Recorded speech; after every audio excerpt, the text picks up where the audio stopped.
En primer lugar, quiero agradecer a los organizadores de este evento por haberme invitado aquí, más que a dar una conferencia, a compartir experiencias que se nos presentan en el quehacer de la Administración de Justicia. Bueno, antes que nada, no sé por qué me cambiaron el nombre, no soy Edwin, soy Edgar. Pero bueno, debe ser parte también del cansancio que noto en algunos de ustedes en este evento. Por lo tanto, voy a tratar de ser lo más sucinto posible y ojalá que de los conocimientos o las experiencias que aquí se viertan sirvan un poco para crear en ustedes estas inquietudes que, como es el derecho tan dinámico, tan cambiante, y las circunstancias de la sociedad también son tan cambiantes, por lo tanto lo que hoy puede ser una realidad, el día de mañana ya puede haber cambiado. Y esto también producto de los avances tecnológicos.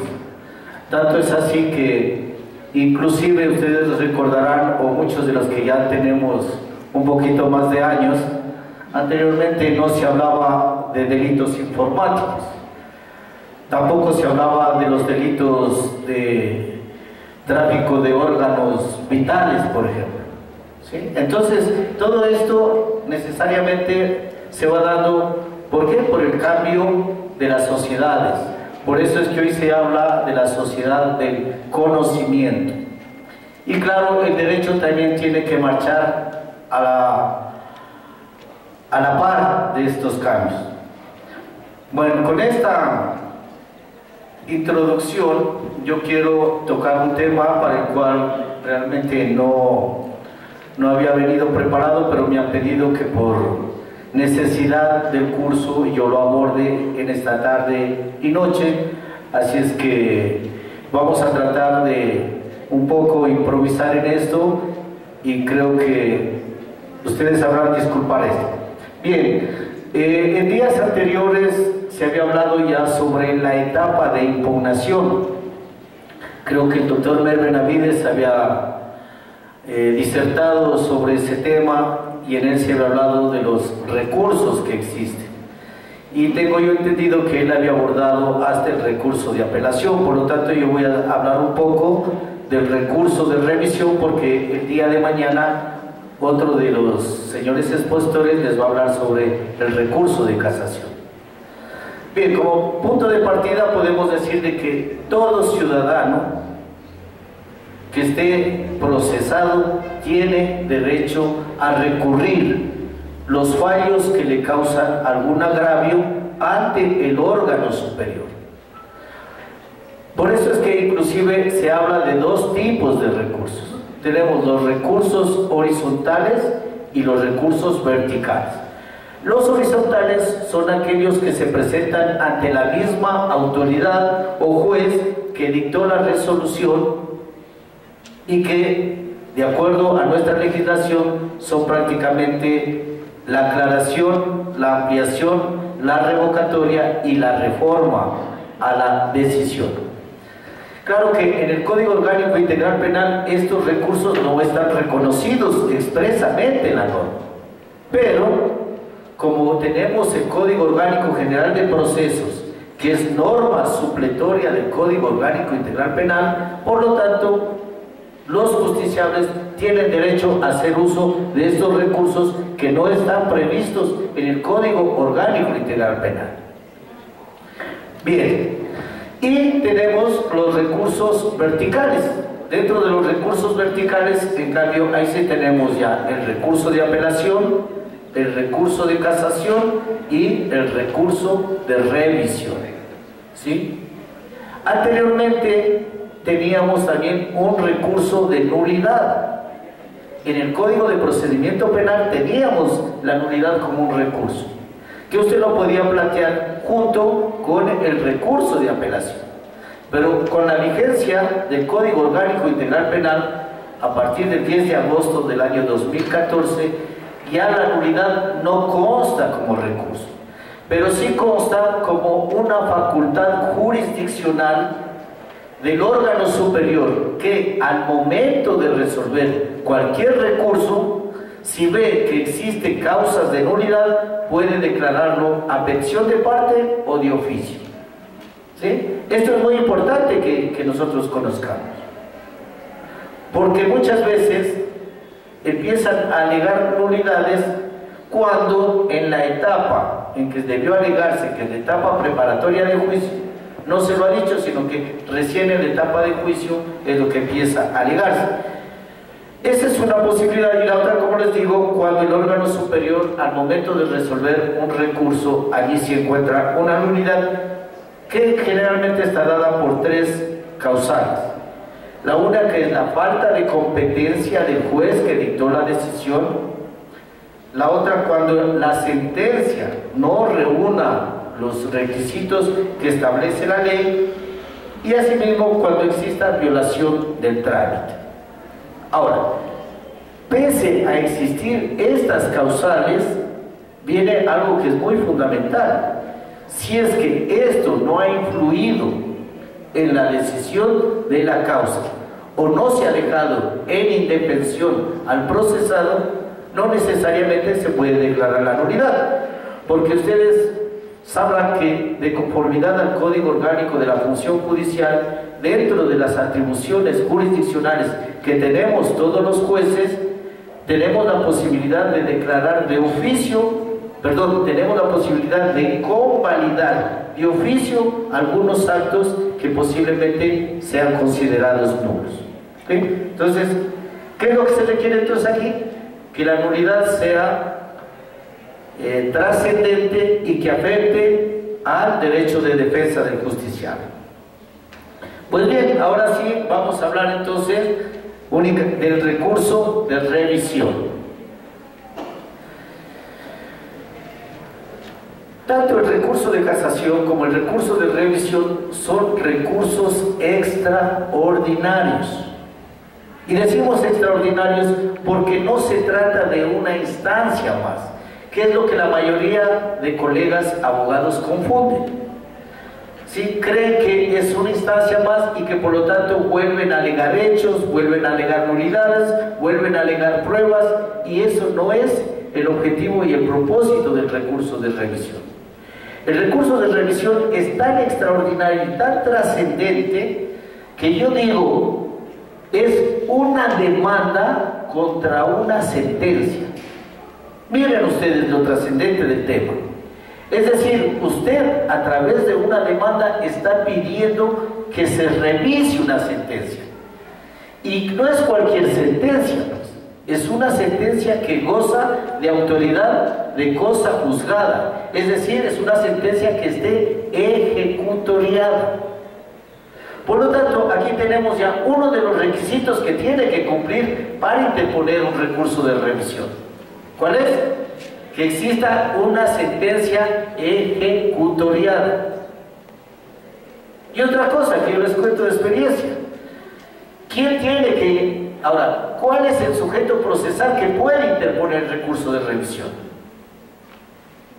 El recurso de revisión lo puede interponer única y exclusivamente el sentenciado, el condenado. Miren ustedes lo que no ocurre con el recurso de casación, que el recurso de casación lo puede poner cualquiera de los sujetos procesales. En cambio acá solo el condenado. Y les digo esto porque en la práctica se da estos casos en que interpone la víctima. Por ejemplo, la semana pasada acabamos nosotros de dictar un auto de inadmisión porque era interpuesto por la acusación particular de una sentencia ratificatoria del estado de inocencia de una persona. Por eso es importante que ustedes conozcan, primero para que sepan cómo opera el recurso de revisión y segundo, cómo hay que interponerlo, para que no tengan estos fracasos y a lo mejor eso signifique no solamente desgasto para el sujeto procesal, sino también desgasto para la propia administración de justicia. Bien, otra de las cosas, el recurso de revisión se interpone única y exclusivamente ante el máximo organismo de administración de justicia, es decir, La autoridad competente para conocer y resolver el recurso de revisión es la Corte Nacional de Justicia, particularmente la Sala de lo Penal, Penal Militar, Penal Policial y Tránsito de la Corte Nacional de Justicia. Entonces, ante ellos se interpone el recurso de revisión. ¿Y qué es lo que se requiere entonces para interponer un recurso de revisión? Primero, vayamos determinando que la sentencia se encuentre ejecutoriada, que sea una sentencia condenatoria, que la interponga la persona que ha sido sentenciada. Una cosa también que es muy importante que conozcan: a veces pensamos que el recurso de revisión solo se lo puede interponer si esa persona está cumpliendo la pena. Y la ley lo único que exige es que se encuentre ejecutoriada, nada más. ¿Qué quiero decir con esto? Que si alguna persona está prófuga, sí puede interponer el recurso de revisión. ¿Sí? La única condicionante es más. El recurso de revisión puede ser interpuesto aún después de ejecutada la sentencia, es decir, después de que haya cumplido pena. Y un poco siendo más extensivo, inclusive lo puede interponer los herederos de la persona que ha sido sentenciada. ¿Por qué? Porque no hay límite. Usted lo puede proponer en cualquier tiempo. Como les digo, lo único que exige la ley es que exista sentencia ejecutoriada, nada más. De allí, de hecho, usted lo puede imponer en cualquier momento y en cualquier tiempo. Por eso es que el mismo artículo 659 del COI nos dice quiénes son las personas que pueden proponer recursos de revisión y desde cuándo lo pueden interponer. ¿Ya? Entonces, miren ustedes, ya vamos encontrando algunos requisitos, ¿cierto? Un poco para retomar el tema. La autoridad competente es la Corte Nacional de Justicia. ¿Quién puede interponer recursos de revisión? Solamente el condenado o sus familiares. ¿De qué? De una sentencia condenatoria que se encuentre ejecutoriada. Segundo, ¿qué debe determinarse en el recurso de revisión? En el recurso de revisión, una vez que identificamos la sentencia objeto del recurso de revisión, tenemos que hacer una especie de, diría yo, antecedentes fácticos. Es decir, una relación circunstanciada muy pequeña de cuáles fueron los hechos por que fue condenado. ¿Por qué? ¿Por qué les digo esto? Porque en el recurso de revisión, a diferencia del recurso de casación, aquí lo que se va a corregir son errores de hecho. ¿Sí? Errores de hecho. En cambio, en el recurso de casación se corrigen errores de derecho. ¿Sí? Miren ustedes la diferencia. Y entonces, ¿qué es lo que requerimos? Hacer una relación circunstanciada de los hechos. ¿Para qué? Para que el juez revisador o el tribunal de revisión sepa cuáles son los hechos por los que fue sentenciado y luego pueda establecer cuáles son los nuevos hechos que se están aportando para poder resolver el caso. Entonces, luego de que tenemos identificado la sentencia, una relación de los hechos, tenemos que determinar la causa por la cual interponemos el recurso de revisión. Con el Código de Procedimiento Penal nosotros teníamos 6 causales para interponer el recurso de revisión. En cambio, con el Código Orgánico Integral Penal tenemos solamente 3 causales, que en definitiva, por la práctica procesal que tenemos todos los días, se reduce a una sola, en la mayoría, ¿no? No quiero decir que con eso que no existan otras. Ya vamos a explicar cada una de las causales. Entonces, decimos que únicamente se reduce a 3.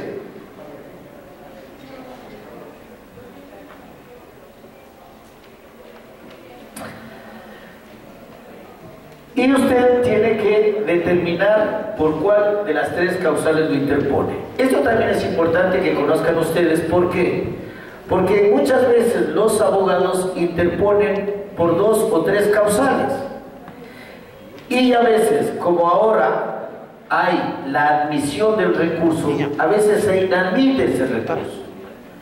Y una de las circunstancias es que una vez que usted interpuso el recurso de revisión, pongamos si fue inadmitido y lo interpuso por las 3 causales, ya no puede volver a presentar. No así si es que usted lo hace por una sola causal. Si es que es inadmitido, tiene la posibilidad de volver a presentar por cualquiera de las otras causales. ¿Sí? Entonces, el rechazo de la revisión no impide que el procesado o el sentenciado, en este caso, ya tenga la oportunidad de volver a presentar un recurso de revisión. ¿Cuáles son estas causales que ahora tenemos en el Código? 3. Dice, primera, si se comprueba la existencia de la persona que se creía muerta. Esta es una causal que difícilmente puede darse, pero está en la posibilidad hipotética de que así ocurra. Por ejemplo, a una persona la sentenciaron por desaparición forzosa de una persona y fue sentenciada. Pero resulta que esa persona que supuestamente fue desaparecida aparece, o que se creía muerta aparece. Entonces allí tiene la posibilidad de interponer el recurso de revisión por esta causal. ¿Sí? La segunda causal, cuando existen simultáneamente 2 sentencias condenatorias sobre una misma infracción contra diversas personas sentenciadas que, por ser contradictorias, revelan que una de ellas está errada. ¿Qué quiere decir esto?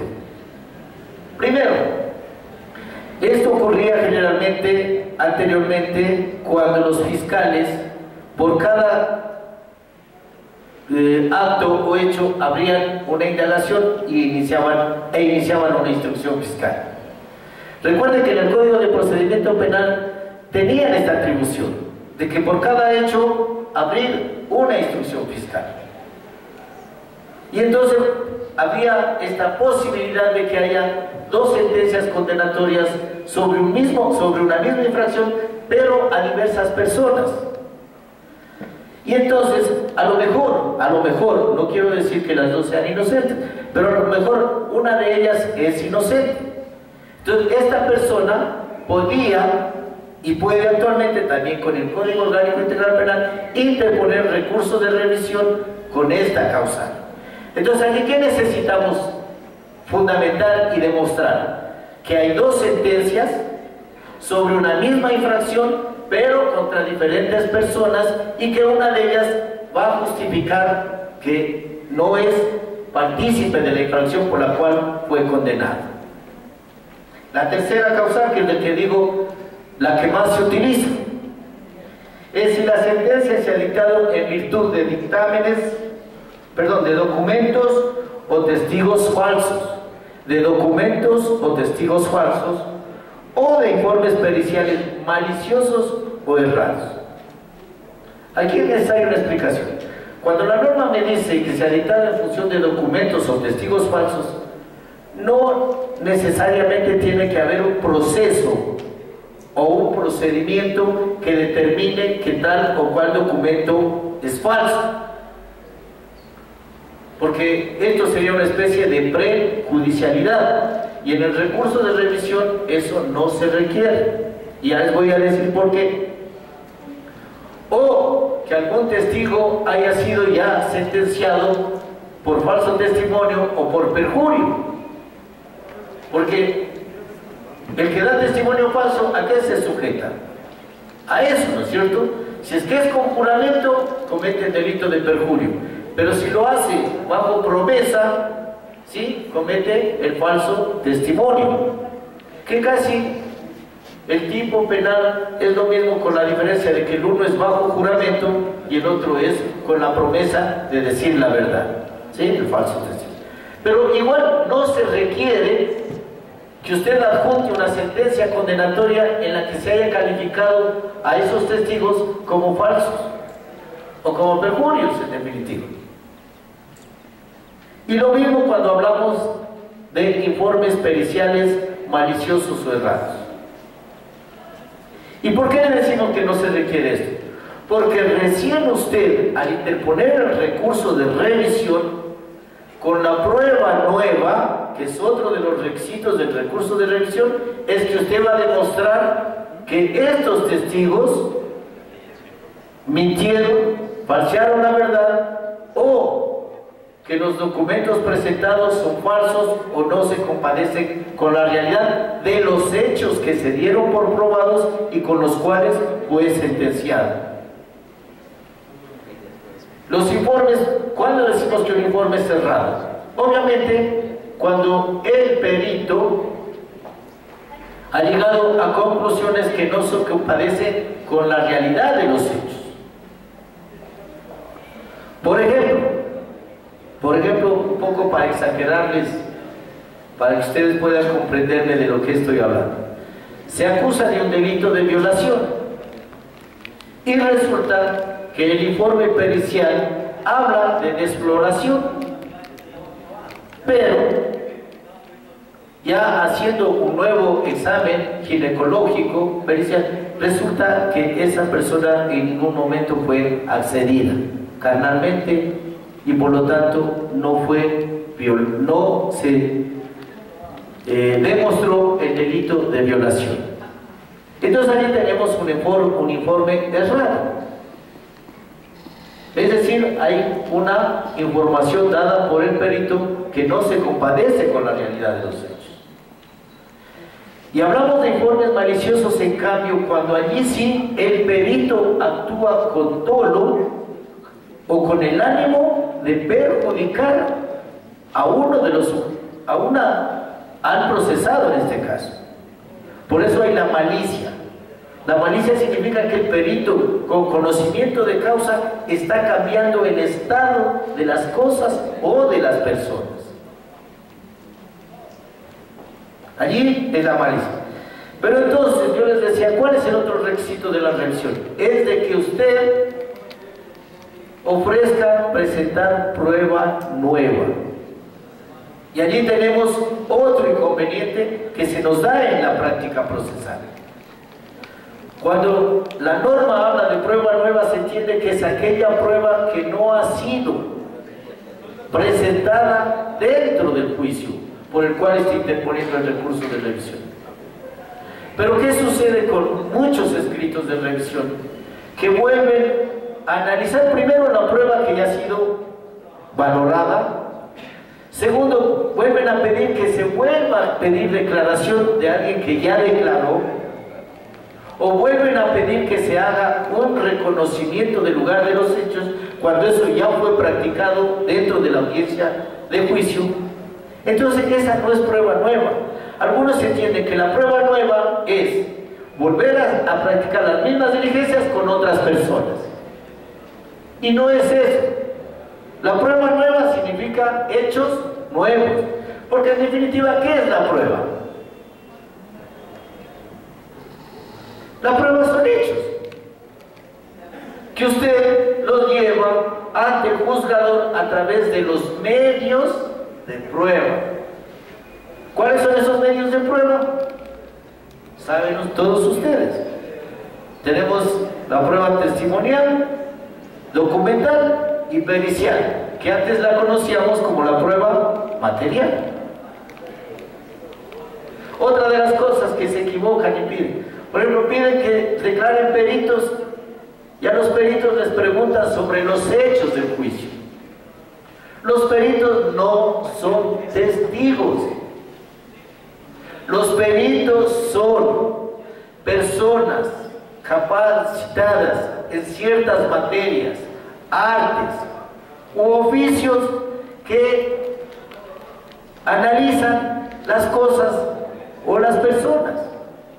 Por lo tanto, ellos no dan razón de los hechos, sino del objeto de su pericia.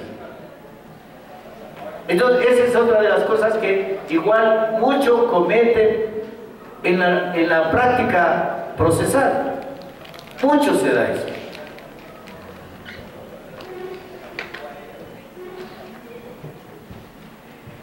Por eso es que dice que no serán admisibles los testimonios de las personas que ya declararon el juicio. Pero en cambio aquí hay una inquietud, una cosa. Yo tengo mi posición muy personal.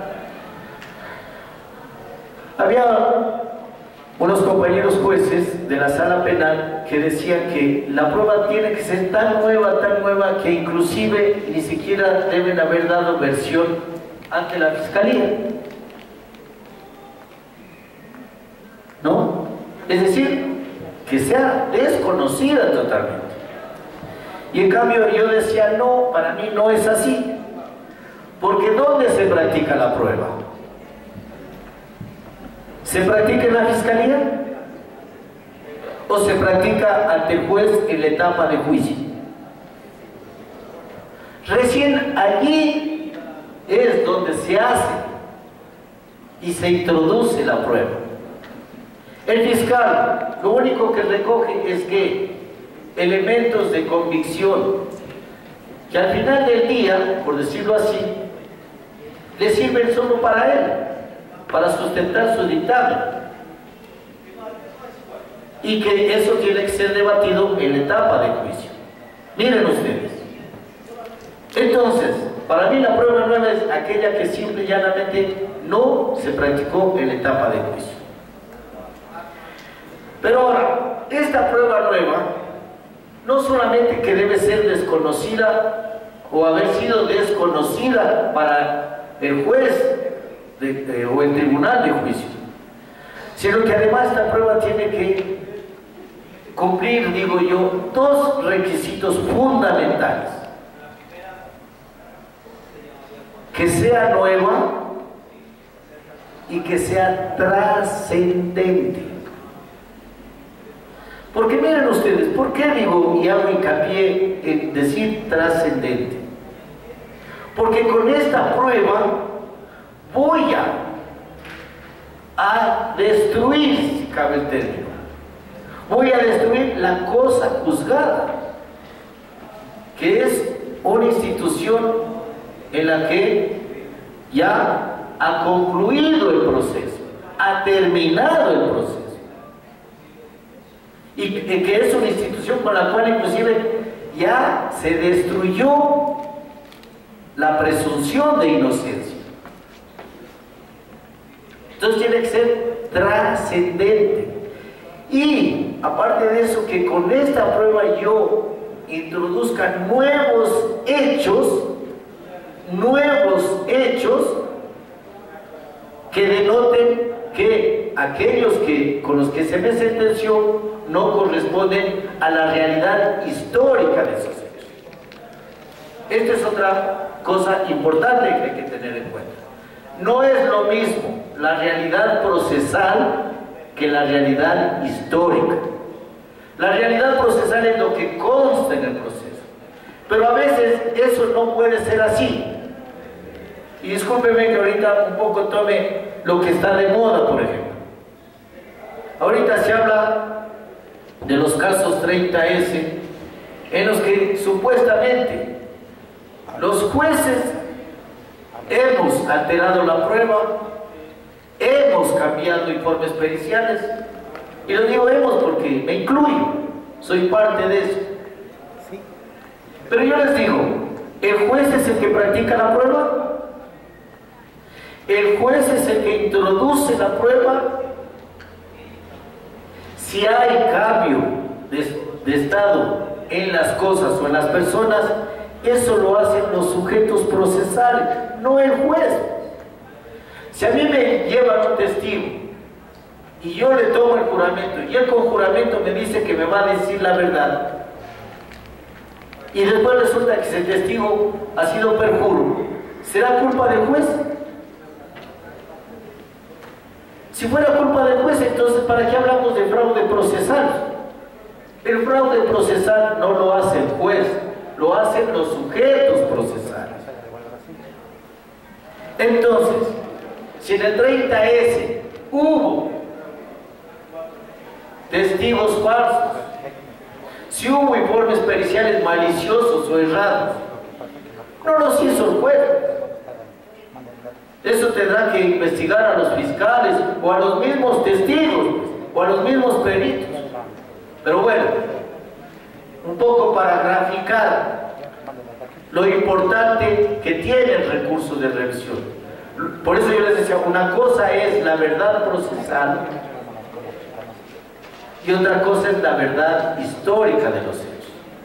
Porque en el proceso me puede aparecer una cosa, pero resulta que los hechos fueron o sucedieron de diferente manera.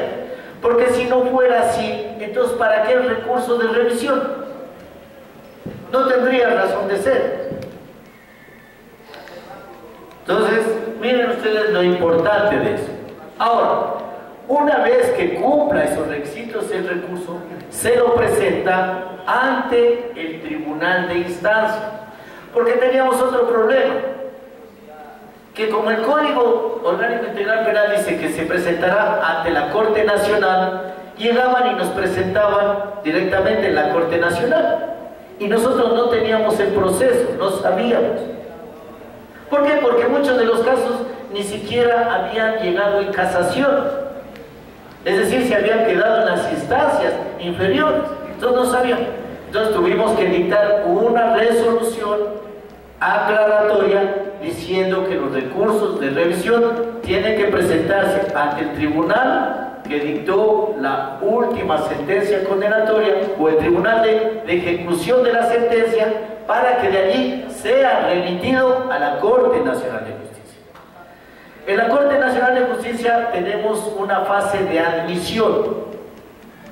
Es decir, no es que usted presentó el recurso y ya se le va a señalar día y hora para la audiencia de fundamentación del recurso. No, hay una fase de admisión. ¿Por qué? Porque el mismo Código Orgánico Integral Penal exige de que, aparte de cumplir con los requisitos, dice sea fundamental. Es decir, usted tiene que hacer una síntesis de cómo con esa nueva prueba, con la causal escogida, pongamos, si usted dice que los testigos que rindieron en la audiencia de juicio mintieron o no dijeron los hechos como eran, o eran testigos referenciales, y que usted va a presentar testigos presenciales con los cuales va a demostrar que los hechos son diferentes, entonces sí habrá la posibilidad de admitir ese recurso y señalar una audiencia para que usted recién en la audiencia vayamos a resolver el recurso de revisión. Entonces, ¿qué sucede en la audiencia? Pongamos, cumplió todos estos requisitos, se aceptó el trámite y pasa a la audiencia. En la audiencia, lo primero que tiene que hacer el abogado o la defensa técnica del revisionista, hacer una síntesis de los hechos y luego pedir que se evacúe la prueba nueva. Por eso, miren ustedes, aparte de ser una demanda contra una sentencia, se trata de un juicio contra el juicio. ¿Por qué? Porque se vuelve a hacer lo que se hace en el tribunal de juicio. Es decir, vamos a evacuar la prueba nueva. Allí se cumplen los principios de la oralidad. Es decir, todo es mediante evacuado oralmente. Usted tiene derecho a la inmediación, a la contradicción, y eso también es público dependiendo del tipo penal por el cual fue sentenciado. Porque ustedes también conocen que hay tipos penales que se hacen en audiencias reservadas, que no son públicas, ¿no es cierto? Especialmente aquellos delitos contra la seguridad del Estado y aquellos delitos contra la integridad de las personas en los casos de delitos sexuales. Entonces, una vez que se evacúa toda esta prueba, viene, como se dice, una etapa de cierre, ¿no? En la que la parte recurrente fundamentará en función de su prueba, alegará ya jurídicamente, confrontará los hechos con los cuales se sentenció con los nuevos hechos y determinará si eso ha sido o no trascendente como para cambiar la institución de la cosa juzgada. Y lo mismo Fiscalía hará el ejercicio de contradicción y expondrá su parte jurídica. Terminada la audiencia, hasta allí el tribunal suspende y entra a deliberar de manera reservada. Y una vez que delibera y ha llegado a la decisión, nuevamente se vuelve a convocar a los sujetos procesales y se da a conocer oralmente la decisión, la que posteriormente se reduce a escrito y se notifica en los casilleros judiciales. Bien, yo creo que ya estaba terminando. Gracias. Bueno, antes de irnos a plaza, quiero terminar diciéndoles que esas son las experiencias del recurso de revisión. Entonces, miren ustedes, ahora otra cosa también es cierto que es muy importante, del auto de inadmisión, lo único que cabe es ampliación y aclaración. No existe ningún otro recurso que pueda interponerse. Por lo tanto, igual eso significa que si se inadmitió, él ya no lo puede volver a presentar por la misma causa. Puede hacerlo por una causa diferente. Bien, en todo caso, yo les agradezco la atención y espero que de alguna manera haya dejado en ustedes más que certezas, dudas, porque esa es la forma de que ustedes investiguen y aprendan y sean mucho más que nosotros quienes estamos actualmente en la función judicial. Gracias.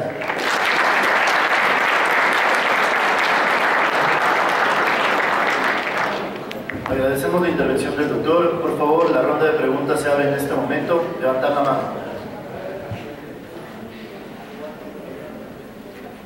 Gracias, doctor. Muy buenas noches. Tengo que hacer una pregunta en relación al... Acá. Gracias, doctor.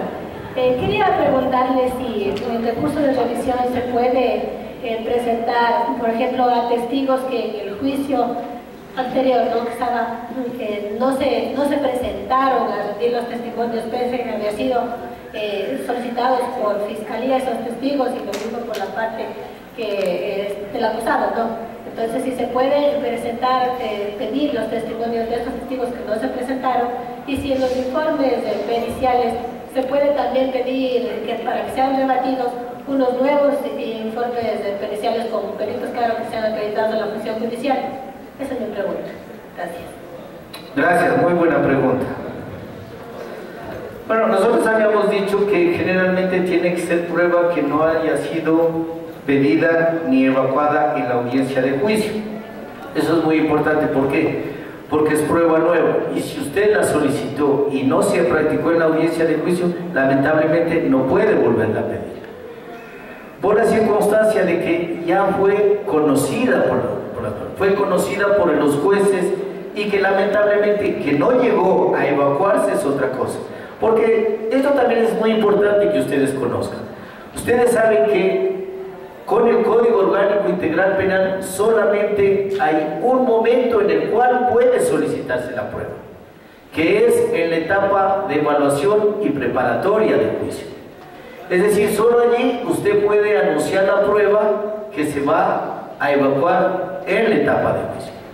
Y si esta prueba ya no fue evacuada, eso ya lamentablemente no podría hacerse en la audiencia de juicio. Claro, usted me va a decir de pronto, pero es que nunca llegó a realizarse, nunca fue así.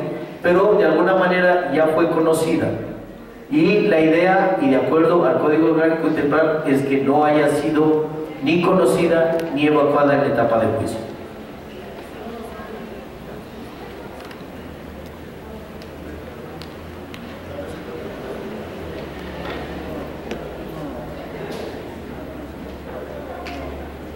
Buenas noches.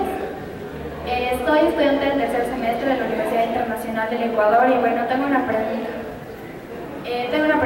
En caso de que en la primera audiencia se haya presentado superficialmente una prueba y esta sea trascendental para la imputación del condenado, ¿se puede en segunda instancia volver a tratar el tema? O profundizar en la prueba, ¿no? Si esta es trascendental en la imputación del condenado, en la imputación de la pena del condenado. A ver, no la entendí bien la pregunta, discúlpeme. En caso de que en la primera audiencia de juicio se haya presentado una prueba superficialmente, no se haya tratado de una prueba, ¿se puede presentar en la segunda audiencia de juicio, en el recurso de revisión, profundizar en la misma, si esta es trascendental? No, insisto, tiene que ser prueba que no haya sido evacuada dentro del juicio, o sea, nueva. Lo que usted tiene derecho allí es a tratar de que los hechos con los cuales fue sentenciado no se compadecen con la realidad como ocurrieron. Por eso yo les decía, el recurso de revisión es un recurso que se ataca a los hechos, no al derecho. Ahora, si usted presentó una prueba o testigos y no profundizó en los hechos, eso ya sería una falta de estrategia en el sentido del interrogatorio. Porque en el interrogatorio es donde usted tiene que sacarle todo el provecho a su prueba testimonial. ¿Y cuáles son las preguntas claves o las palabras claves para tanto un interrogatorio como contrainterrogatorio? ¿Qué? ¿Cómo? ¿Cuándo? ¿Dónde? ¿Y por qué? Si usted maneja esas 5 palabras, usted puede tranquilamente hacer una buena defensa, si actúa como defensor, o hacer una buena acusación. Buenas noches, doctor. Soy Vladimir Arostegui, abogado de libre ejercicio. Quiero consultarle.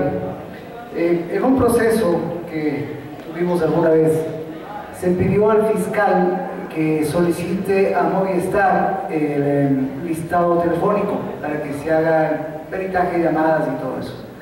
El procesado en su momento estaba preso, o sea, no podía ver eso, y cuando se ventiló el momento del juicio, esa prueba estaba mutilada.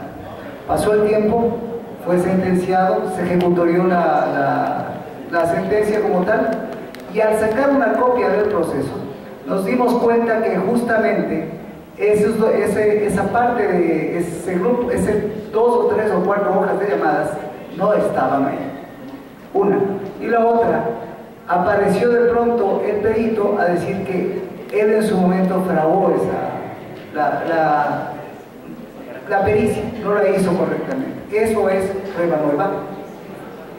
No, eso no es prueba nueva. Lo que pasa es que usted tendría la posibilidad de interponer el recurso de revisión por un informe pericial errado. Es decir, tendría la causal para que usted con un nuevo perito demuestre que ese perito no hizo completo su trabajo y que eso permitió de que su defendido haya sido sentenciado por hechos que no se compadecían con la realidad. Es decir, no puede llamarlo al mismo perito a declarar, pero sí puede con otro perito demostrar que ese informe fue diminuto, fue errado y que no se compadece con la realidad de los hechos. Muchas gracias, Doctor, buenas noches. Disculpe una pregunta. Mi pregunta es que por favor me puede un poco ampliar el conocimiento referente a los requisitos o cómo considerar que una prueba, que un informe es errado. A ver, que un informe es errado, usted me dice que con qué prueba puede hacerlo. O sea, si me puede un poco ampliar el conocimiento de cómo yo poder analizar para presentar el recurso de revisión, analizar que este informe es errado, o sea, para yo un poco tomar en cuenta. Pongamos que, por decir, se me ocurre a mí que se hizo un informe pericial con una persona que no era lo suficientemente capaz en el objeto de la pericia.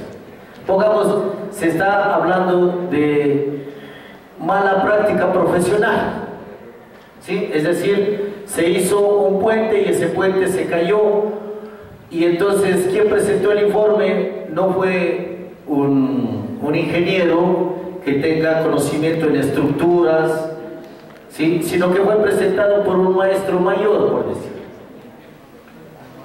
Entonces, ese informe, claro que puede ser errado, porque no es lo mismo que haga un experto que sepa de la construcción del puente, qué materiales se utilizaron, cuántas vigas se pusieron, si el hierro que se puso allí era de 1/8, de media, se me ocurre, ¿sí?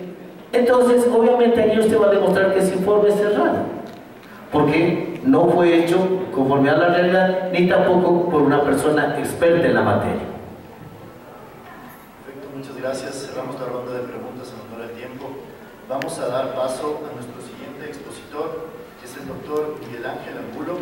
Él es candidato a PhD por la Universidad de Salamanca, España, abogado por la Universidad Central del Ecuador, tiene una maestría en Derecho Penal por la Universidad de Salamanca, España, tiene una especialidad en Crimen Organizado, Corrupción y Terrorismo por la Universidad de Salamanca, España. Ha cursado la Escuela de Verano de Ciencias Criminales y Dogmática Penal alemana, organizada por el Instituto de Ciencias Criminales y el Departamento de Derecho Penal Extranjero e Internacional de la George August University Gotham de Alemania. Por favor, recibamos con un fuerte aplauso al doctor Miguel Ángel Angulo.